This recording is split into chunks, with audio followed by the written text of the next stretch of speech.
Today we are going to discuss the theoretical framework and hypothesis development.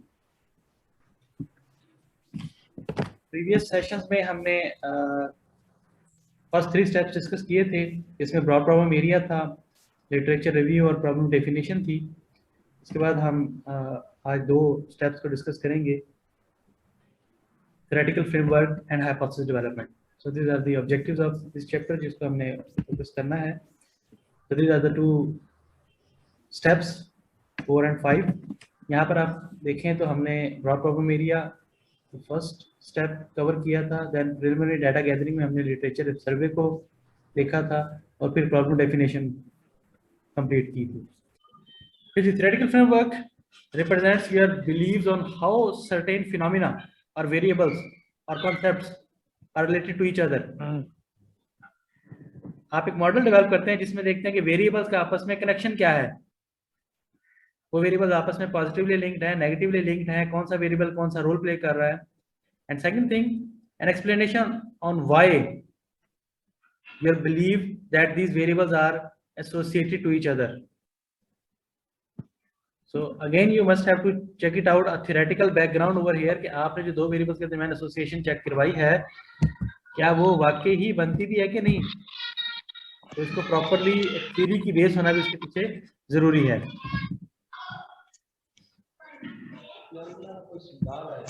तो 3 चीजें बड़ी important होती है जब आप थ्योरेटिकल फ्रेमवर्क डेवलप करने लगे. तो first thing is we have to identify and label the variables. आपके कौन कौन से वेरिएबल्स अवेलेबल हैं और उनके नेम क्या हैं. हमें यहाँ पर बताना पड़ेगा कौन सा वेरिएबल इंडिपेंडेंट है, कौन सा डिपेंडेंट है, कौन सा मीडिएटिंग है, कौन सा मॉडरेटिंग है. ये आगे हम डिटेल में डिस्कस करने वाले हैं. Then we have to state the relationship among the variables. ये कौन सा वेरिएबल पॉजिटिव इफेक्ट डाल रहा है, कौन सा नेगेटिव इफेक्ट डाल रहा है, कौन से दो वेरिएबल पॉजिटिवली एसोसिएटेड है, कौन से नेगेटिवली एसोसिएटेड है. We have to show the relationship.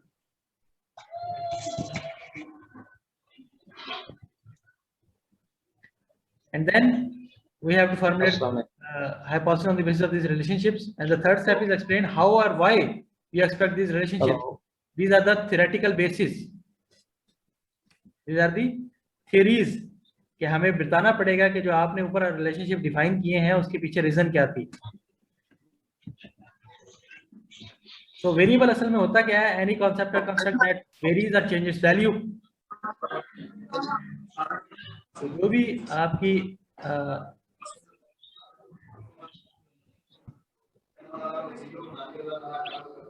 Variables में जो भी वैल्यूज चेंज हो रही हैं वो सारे आपके वेरिएबल्स कहलाएंगे. आपके नॉर्मली जितने भी आपके पास हम कंस्ट्रक्ट लेते हैं वो आपके वेरिएबल कहलाते हैं.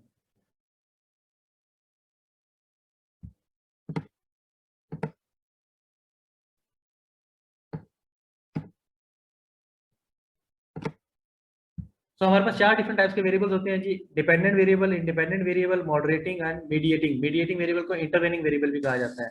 वन बाय वन देखते हैं जी हम इनको. What about the dependent variable and independent variable. Dependent variable is of primary interest of the researcher. जैसे हमने लास्ट में बात की थी, जब हम हाइपोथेसिस डेवलप कर रहे होते हैं तो हमारा प्राइमरी कंसर्न होता है डिपेंडेंट पे. सो आपका रिसर्चर जो है वो डिपेंडेंट वेरिएबल पर ही वर्कआउट कर रहा होता है. आपकी जो प्रॉब्लम स्टेटमेंट है वो असल में डिपेंडेंट वेरिएबल ही है.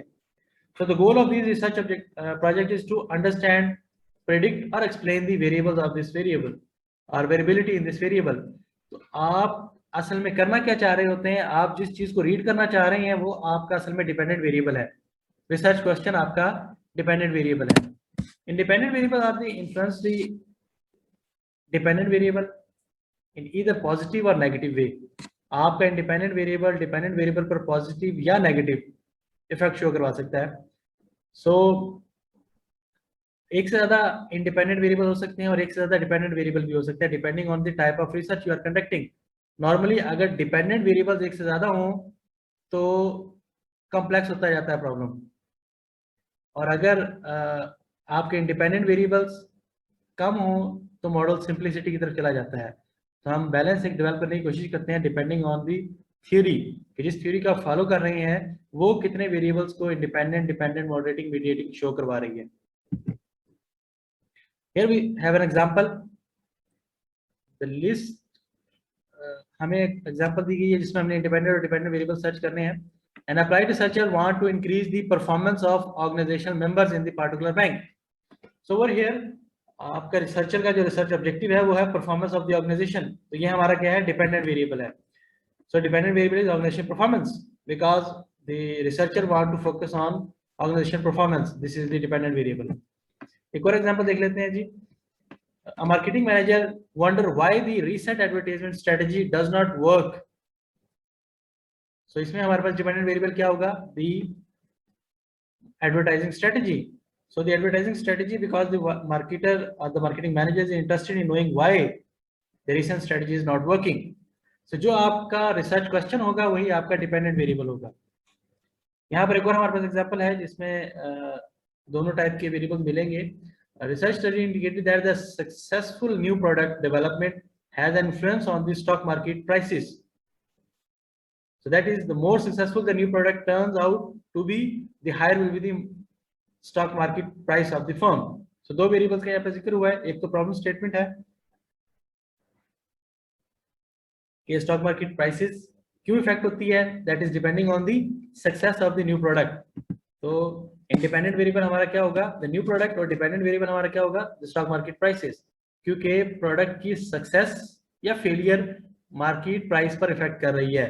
तो इसको हम अगर प्लॉट करना चाहें तो इस तरीके से प्लॉट करेंगे। आपका जो इंडिपेंडेंट वेरिएबल है वो रेक्टेंगल में आएगा,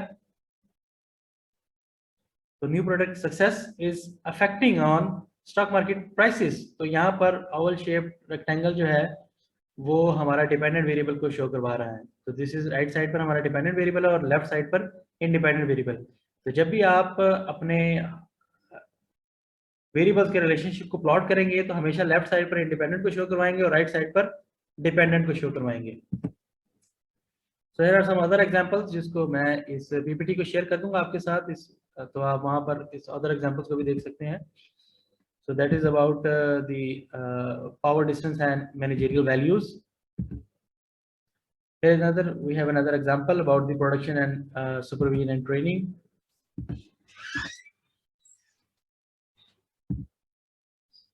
So different examples को आप जब खुद से read करेंगे, आपकी बुक में भी available हैं, तो आपको ये चीजें समझ में आ जाएंगी।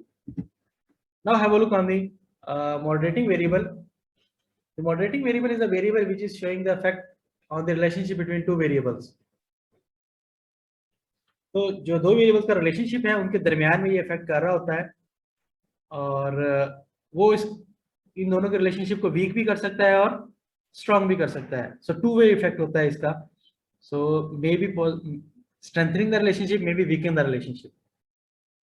सो that's why this known as moderating variable. अगर हम मॉडरेटिंग वेरिएबल को प्लॉट करें तो वो इस तरीके से हम प्लॉट करेंगे। ये जो आपको नजर आ रहा है हमारे पास diamond shape, this is a moderating variable. हम एग्जांपल को रीड करते हैं जी। हमारे पास एग्जांपल जो थी, so there is a relationship between the variable of reference manuals and the manufacturing employees have access to and the product rejects. That's when the workers follow the procedures laid down in the manual, they are able to manufacture products that are flawless. तो manufacturing side के ऊपर अगर employees reference manuals को use करते हैं तो product rejects कम हो जाती हैं। नेगेटिव रिलेशनशिप है इनके दरमियान। So number of rejects is a dependent variable and availability of reference manuals. तो रेफरेंस मैनुअल अवेलेबल होगा तो रिजेक्ट्स कम हो जाएंगी, अगर रेफरेंस मैनुअल अवेलेबल नहीं होगा तो रिजेक्ट्स इंक्रीज कर जाएंगी। ये हमारा टिपिकल रिलेशनशिप आ रहा है जी। A negative relationship is over there, availability of the reference manuals and the number of rejects. अब यहाँ पर अवेलेबल तो है but it's not true for the workers are not using the manuals every time they use they need. So the interest and inclination of the workers is the moderator variable over here. तो reference manual available भी है लेकिन उसके बावजूद आपके जो defects हैं वो कम नहीं हो सकते। रीजन क्या होगी यहाँ पर, the interest of using this manual. अगर वो इनकी इंक्लिनेशन है उनका इंटरेस्ट है उसको यूज करने में, तो रिजेक्ट ज्यादा डिक्रीज करेंगे, अगर इंटरेस्ट नहीं है तो डिफेक्ट्स कम डिक्रीज करेंगे। सो इस टाइप का रिलेशनशिप जो यहाँ पर ये इंटरेस्ट और इंक्लिनेशन रोल प्ले कर रहा है कि वो इंडिपेंडेंट और डिपेंडेंट के रिलेशनशिप पर इफेक्ट डाल रहा है। ये अवेलेबिलिटी ऑफ रेफरेंस मैनुअल और नंबर ऑफ रिजेक्ट्स, इसके दरमियान इंटरेस्ट एंड इंक्लिनेशन ये मॉडरेटिंग रोल प्ले कर रहा है। अगर लोगों का इंटरेस्ट होगा तो नंबर ऑफ रिजेक्ट रिड्यूस करेंगे, अगर इंटरेस्ट नहीं होगा तो रिजेक्ट इतने स्पीड से रिड्यूस नहीं करेंगे। सो मॉडरेटर यहाँ पर इस तरह रोल प्ले कर रहा होता है। यहाँ पर हमने दोनों शेप्स बना के दिखाई है जी कि आपका ये डिपेंडेंट और डिपेंडेंट है और साथ में मॉडरेटर जो है वो अपेयर हो गया है। So moderating variable moderates its qualitatively में भी हमारे पास डिफरेंट टाइप के मॉडरेटर हो सकते हैं, जिसमें जेंडर भी हो सकता है, रेस, सोशल क्लास, और क्वांटिटेटिव भी हो सकते हैं, जैसे लेवल ऑफ रिवॉर्ड्स हैं या हमारा वेरिएबल जो लिकर्ट स्केल में अवेलेबल होगा, level of interest. So it affects the direction and strength of relationship. दो इंपॉर्टेंट चीजें यहाँ पर है कि आपका जो मॉडरेटिंग वेरिएबल है वो इन दोनों के रिलेशनशिप की स्ट्रेंथ पर और उसकी डायरेक्शन पर इफेक्ट डाल रहा होता है। जो इंडिपेंडेंट और डिपेंडेंट वेरिएबल के दरमियान रिलेशनशिप है उसके रिलेशनशिप की डायरेक्शन और उसकी स्ट्रेंथ के ऊपर इफेक्ट डाल रहा होता है। So moderating variable is one that has strong contingent effect on the independent and dependent variable relationship. So the presence of the moderating variable modifies the original relationship between the independent and dependent relationship.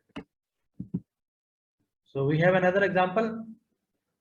A prevalent theory is that the diversity of the workforce according to the different ethnic origins, races and nationalities contribute more to the organization effectiveness because each group brings its own special expertise and skills to the workplace. This synergy can be exploited, however, only if managers know how to harness the special talent of the diverse workforce. Otherwise, they will remain untapped. So over here, we have the three different variables are identified over here. The diversity of the workforce and the organization effectiveness. तो diversity का तो आपको पता है कि different type के, different ethnicity के, different culture के लोग जो है वो अवेलेबल हो किसी वर्कफोर्स में, तो it's known as workforce diversity.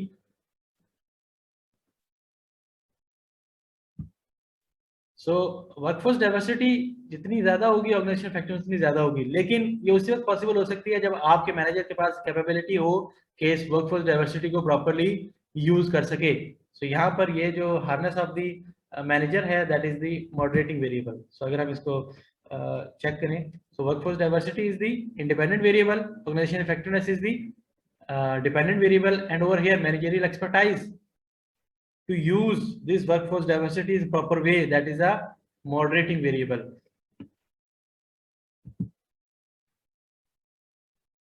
So we have to know about the distinction between the independent and moderating variable. They are almost looking alike, the same. A researcher study indicate that the better the quality of the training program in an organization and the greater the growth need of the employees, where the need to develop and grow the job is strong. तो जितनी ज्यादा training programme better होगा उतनी ही growth need better हो जाएगी, so the greater their willingness to learn, so the new way of doing things.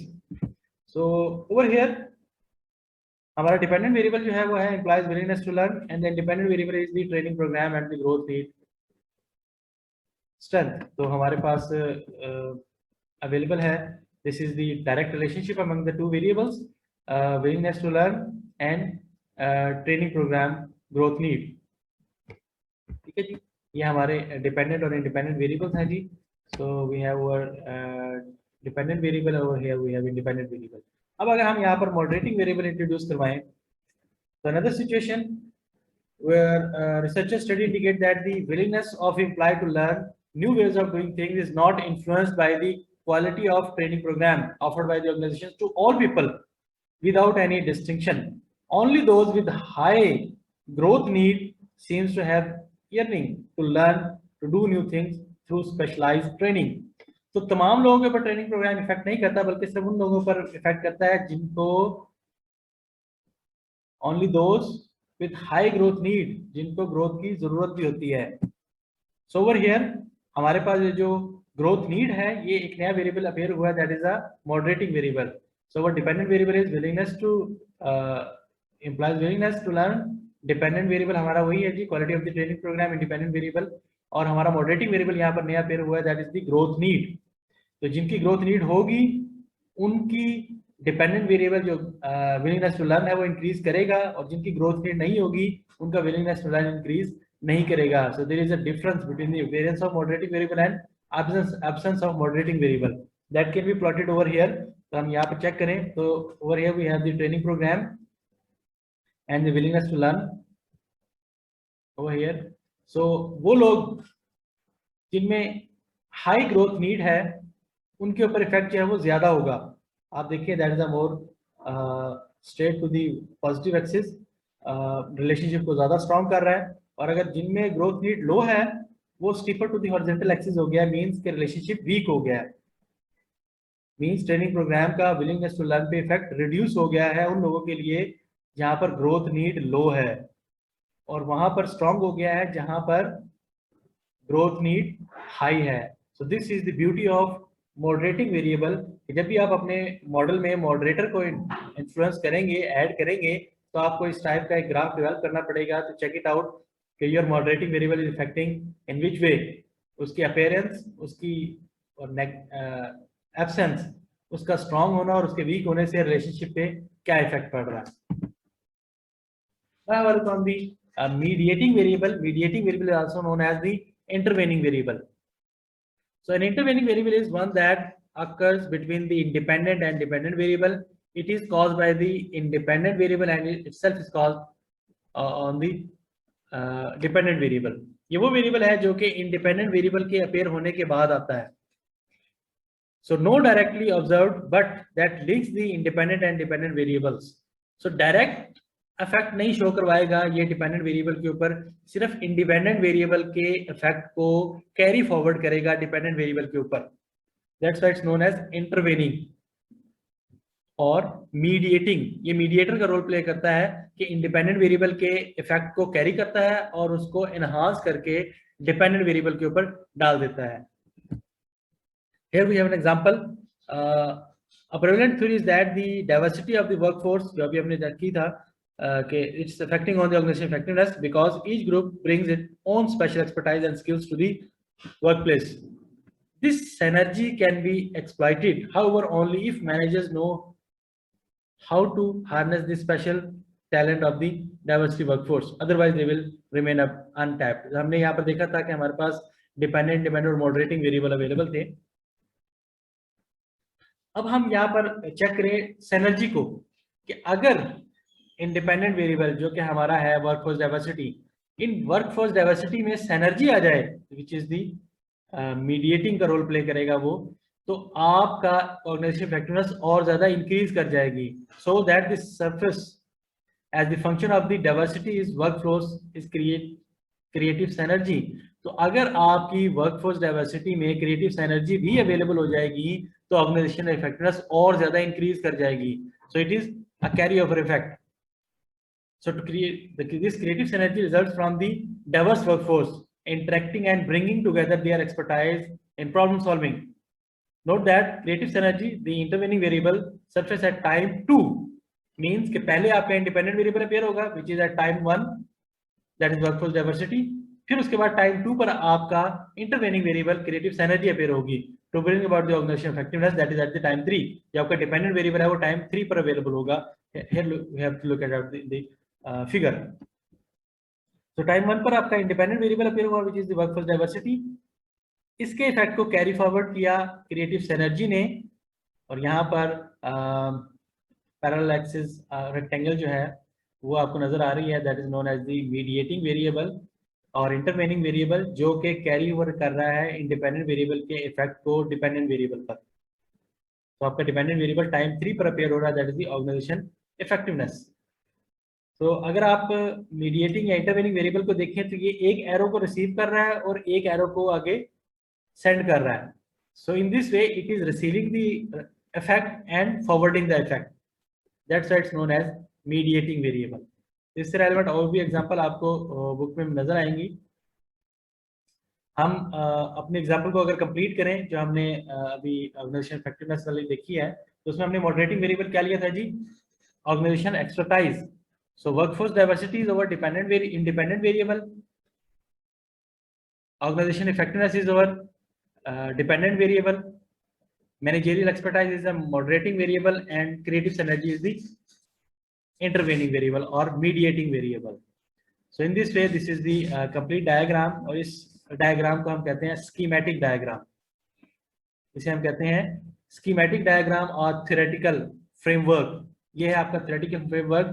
इसमें हमने variables identify किए, उनको label किया कि कौन सा independent है, कौन सा dependent है, कौन सा mediating है, कौन सा moderating है, इनके relationship को identify किया, उसके बाद theory based relationship को, और उसकी एक पिक्चर बनाई है जो पिक्चर आपके सामने नजर आ रही है, इसको हम स्कीमेटिक डायग्राम और थ्योरेटिकल फ्रेमवर्क कहते हैं. So theoretical framework, having examined the different kinds of variables that would be appear in the situation and how the relationship among these variables established, and it is now possible to see how we can develop the conceptual model or theoretical framework of our research. So जो अभी हमने जो schematic diagram देखा था, इसको conceptual model भी कहते हैं, इसको theoretical framework भी कहते हैं. So theoretical framework is the foundation on which the entire research project is based. तो हमने आर्टिकल जो डिस्कस किया था जी, उसमें भी हमने theoretical framework को देखा था कि पूरी की पूरी रिसर्च आपकी theoretical framework पे बेस कर रही होती है, आपकी प्रॉब्लम स्टेटमेंट भी इसमें आ रही होती है, आपके मेजर वेरिएबल्स भी इसमें आ रहे होते हैं, मेजर रिलेशनशिप्स भी इसमें आ रहे होते हैं. So it is a logically developed, described and elaborated network of association among the variables deemed relevant to the problem situation. The problem situation से relevant तमाम variables के associations और उनकी proper nomenclatures जो है वो हम यहाँ पर define कर रहे होते हैं. So these are the different components of theoretical frameworks. The first thing is the variables. We must have to clearly define them. Then conceptual model that describes the relationship between the variables in the given model. And 3, clear the explanation of why we expect these relationships to exist. That is backed by theory. हमें theoretical base provide करते हुए इनके दरमियान association को prove करना होगा, उसकी justification देनी होगी कि why this type of relationship prevails. So there is a relationship between the literature survey and the theoretical framework, because in literature review we are providing the theoretical base why we are focusing such variables. So literature review provides a solid foundation for developing the theoretical framework. So literature review identifies the variables that might be important as determined by the previous research findings. तो previous researches में जो variables important थे या जिस theories को आप follow कर रहे हैं, उनमें कौन-कौन से variables थे वो हमें literature survey से ही पता चलता है. That's why it's a great connection between these two. And theoretical framework elaborates the relationship among the variables, explains the theory underlying these relationships, and describes the nature and direction of the relationships. तो आपकी जो theoretical framework में जो variables आ रहे हैं, उनका relationship आ रहा है और जो theory आ रही है वो कहाँ से आ रही है आपके पास? Literature से आ रही है उसकी सारी theoretical base. So theoretical framework provides the logical base for developing the testable hypothesis. तो आपके पास जब theoretical framework बन जाता है तो फिर हम testable hypothesis बना सकते हैं, जो कि हमारा next step होता है. एक जी डेल्टा एयरलाइन की एग्जांपल है, ये बुक में भी अवेलेबल है, इसको आप देख लीजिएगा. इसको कंप्लीट उन्होंने सॉल्व करके भी दिखाया है. उन्होंने थ्योरेटिकल फ्रेमवर्क्स भी डेवलप किए हैं, कैसे मीडिएटिंग और मॉडरेटिंग वेरिएबल्स इंसर्ट हुए हैं, तो यहाँ पर सारी अवेलेबल है पूरी exercise. Now we have at the next step of our research process, hypothesis. Hypothesis is a proposition that is empirically testable. It is an empirical statement concerned with the relationship among the variables. So typically, a relationship among the variables that is elaborated in the statement form is known as hypothesis. कुछ और writers ने कहा है जी कि it's an educated conjecture about the variables relationships, और कुछ writers ने बहुत ही simple explain किया है कि any testable statement is known as hypothesis. तो जब भी दो वेरिएबल्स के दरमियान रिलेशनशिप को आप स्टेटमेंट फॉर्म में या आप कहें कि आपके जो स्टैटिस्टिकल नोटेशंस होती हैं उस फॉर्म में लिखते हैं तो उन्हें हम हाइपोथेसिस कहते हैं. हाइपोथेसिस हमारे पास दो टाइप के होते हैं, एक डायरेक्शनल होता है, एक नॉन डायरेक्शनल होता है. हाइपोथेसिस के कुछ फीचर्स हम देख लेते हैं. Hypothesis must B conceptually clear. All the concepts used in the hypothesis must be clearly defined. तो जब आप थ्योरी को फॉलो कर रहे होंगे, थ्योरी में रिलेशनशिप को क्लियर कर रहे होंगे, तो आपके हाइपोथेसिस भी कंसेप्चुअली क्लियर होंगे. So hypothesis must be empirically testable. ये हमने टेस्टेबिलिटी में भी देखा था हमारे हॉलमार्क्स ऑफ साइंटिफिक इन्वेस्टिगेशन में, कि आपके जो हाइपोथेसिस जो आप डेवलप कर रहे हैं वो साइंटिफिकली टेस्टेबल भी होना जरूरी है, एम्पिरिकली टेस्टेबल भी होना जरूरी है. मीन्स उसके अगेंस्ट आप डाटा कलेक्ट करके उसको टेस्ट भी कर सके कि वेदर इट इज एक्सेप्टेड और rejected. hypothesis must be specific and precise. So the possible relationship among the variables must be precisely stated in the hypothesis. आपको definite way में precisely and specifically उन दोनों के relationship को define करना होगा. And hypothesis should be consistent with known facts. जो आपके पास already material available है, उन्हीं की basis पर ही आप hypothesis develop करेंगे. अपनी छठी इसको, अपने consensus को या अपने gestures को use नहीं कर सकते. आपको theoretical base provide करना जरूरी है. So hypothesis should have a theoretical orientation. A good hypothesis must be able to support or refute the or deny any existing theory of social relationships. तो आप अगर किसी theory के against भी जाते हैं तो again you have to use some theoretical base. आपको justify करना जरूरी है. Hypothesis must be clear, definite and stated in a simple manner. Hypothesis must have a reasonable explanation to any problem in the present state of knowledge. So hypothesis को इन सारी characteristics basis पे अगर आप define करें, so it's a logical relationship between two or more variables expressed in a form of a testable statement. तो variable के relationship को testable statement अगर आप explain करें, तो that's known as hypothesis. हमने बात की थी कि directional और non-directional hypothesis आपके पास होते हैं. Directional hypothesis वो होते हैं जिसमें relationship को define कर दिया जाता है. जैसे कि हम कहें कि variable A has positive effect on variable B, ये है directional hypothesis. और variable A has negative effect on variable B, ये भी डायरेक्शनल हाइपोथेसिस है. नॉन डायरेक्शनल हाइपोथेसिस वो होते हैं जिसमें रिलेशनशिप को डिफाइन नहीं किया जाता. हम कहते हैं कि variable A is associated with variable B और variable B is affecting variable B. अब ये नहीं पता कि पॉजिटिव इफेक्ट कर रहा है या नेगेटिव इफेक्ट कर रहा है, तो नॉन डायरेक्शनल हो जाएगा वो. अब वेरिएबल को प्रेजेंट करने के डिफरेंट मेथड हम देख लेते हैं कि स्टेटमेंट फॉर्म में अगर हाइपोथेसिस को डेवलप करना हो तो आप इफ देन स्टेटमेंट के थ्रू भी डेवलप कर सकते हैं. जैसे कि employees who are more healthy will take sick leave less frequently. तो इसको हम अगर एक्सप्लेन करें इफ देन स्टेटमेंट में, तो if employees are more healthy then they will take sick leave less frequently. तो जितने ज्यादा हेल्दी होंगे उतनी सिक लीव्स लेस फ्रीक्वेंटली जो है वो अवेल करेंगे. This is the hypothesis with the help of if then statement. So हम डायरेक्शनल को दोबारा से देख लेते हैं. हमने बात की थी directional hypothesis are showing the relationship whether it's a positive और नेगेटिव. अगर आप अपने हाइपोथेसिस में पॉजिटिव या नेगेटिव रिलेशनशिप को शो करवा देंगे तो वो डायरेक्शनल हो जाएगा.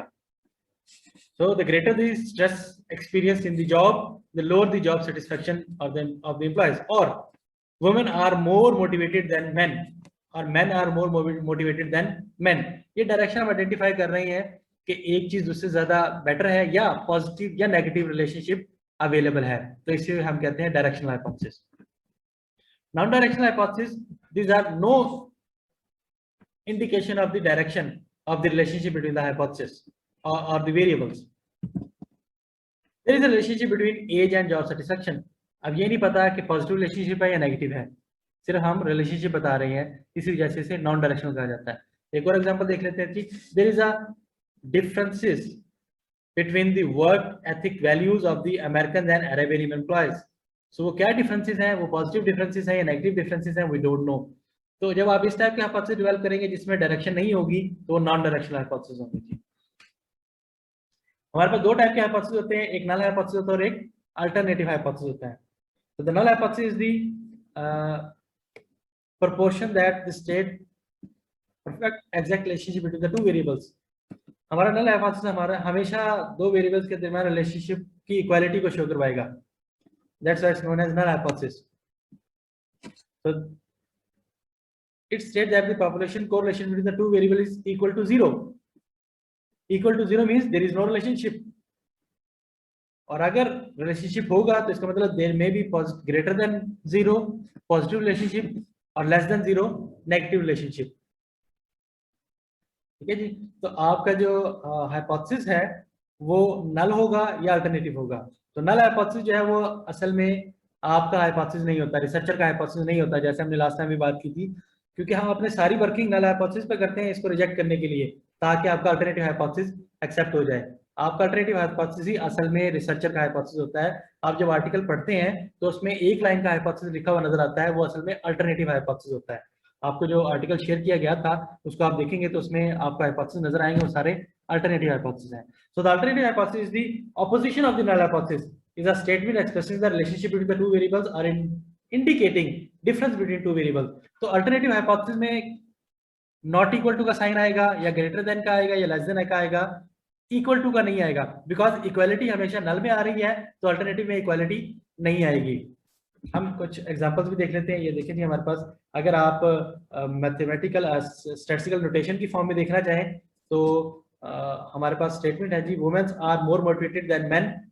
तो नल हाइपोथेसिस हमारा क्या होगा, mu of men is equal to mu of women. Mu जो होता है वो पॉपुलेशन मीन होता है जी, तो जब भी हम हाइपोथेसिस डेवलप करते हैं तो वो पॉपुलेशन से रेलेवेंट होता है, ठीक है। So mu of men is equal to mu of women, that means they are equal, हमारा नल हाइपोथेसिस। अल्टरनेटिव हाइपोथेसिस हमारा क्या होगा, they are not equal, women are more motivated than men, और greater than mu of men is greater than mu of women, और mu of women is greater than mu of men. तो आपका alternative hypothesis जो है वो हमेशा researcher का hypothesis होता है, इस वजह से उसमें ग्रेटर देन, लेस देन या नॉट इक्वल टू का साइन आएगा। सो अभी जो हमने बात डिस्कस की वो है mu of man is motivation level of man and motivation level of women. So alternative की हम बात करें तो क्या होगा, ग्रेटर देन और लेस देन का साइन आ जाएगा, इसमें इक्वालिटी का साइन नहीं आएगा, ठीक है जी। ऐसे एक और एग्जांपल उन्होंने आइडेंटिफाई की जो हमने देखी थी अमेरिकन और अरेबियन एम्प्लॉयज की। सो नल हाइपोथेसिस में इक्वालिटी आएगी और अल्टरनेटिव हाइपोथेसिस में नॉट इक्वल टू आ जाएगा, ठीक है। स्टेटमेंट फॉर्म में भी आप लिख सकते हैं, so there is no relationship between the stress experienced on the job and the job satisfaction of the employees. And alternative hypothesis में क्या होगा जी, देयर इज, ये हमने जो है वो नल हाइपोथेसिस को डिफाइन किया है in the form of relationship. और अल्टरनेटिव हाइपोथेसिस अगर हम देखें तो क्या होगा, तो there is relationship between the two variables, because वो पॉजिटिव भी हो सकता है नेगेटिव। अगर हम पॉजिटिव को एलैबोरेट कर रहे हैं तो हम कहेंगे there is a positive relationship, अगर नेगेटिव एलैबोरेट करना चाहें तो there is a negative relationship between the two variables. So there are different other examples available also. So after formulating the null and alternative hypothesis, the appropriate statistical test is needed over here. वो हम t test या f test, वो z distribution कोई भी आप लगाना चाहें, हम नॉर्मली हाइपोथेसिस टेस्टिंग कर रहे होते हैं तो हमें z test, t test, f test का स्केयर की जरूरत पड़ रही होती है। असल में हम रिग्रेशन को यूज करते हैं, स्ट्रक्चरल इक्वेशन मॉडलिंग को यूज करते हैं। आगे हम मेथोडोलॉजी में डिटेल में चीजों को भी डिस्कस करेंगे, लेकिन अब तक के लिए आपको ये जानना जरूरी है कि आप हाइपोथेसिस टेस्टिंग के लिए डिफरेंट स्टैटिस्टिकल टूल्स को यूज कर रहे होते हैं। यहाँ पर एक और एग्जांपल है जी कॉम्प्रिहेंसिव, जिसमें चारों डिफरेंट टाइप्स के वेरिएबल्स भी हैं और प्रॉब्लम स्टेटमेंट भी आइडेंटिफाई की गई है, वो आपकी बुक में अवेलेबल है, उसे देख सकते हैं आप। So now if anyone has a question you can raise hand. शुक्रिया, धन्यवाद एंड थैंक यू। इससे रेलेवेंट कोई भी इशू, कोई भी प्रॉब्लम है तो आप इस वीडियो के कमेंट सेक्शन में कमेंट कर सकते हैं, आपको टाइमली रिस्पॉन्ड किया जाएगा। Thank you again.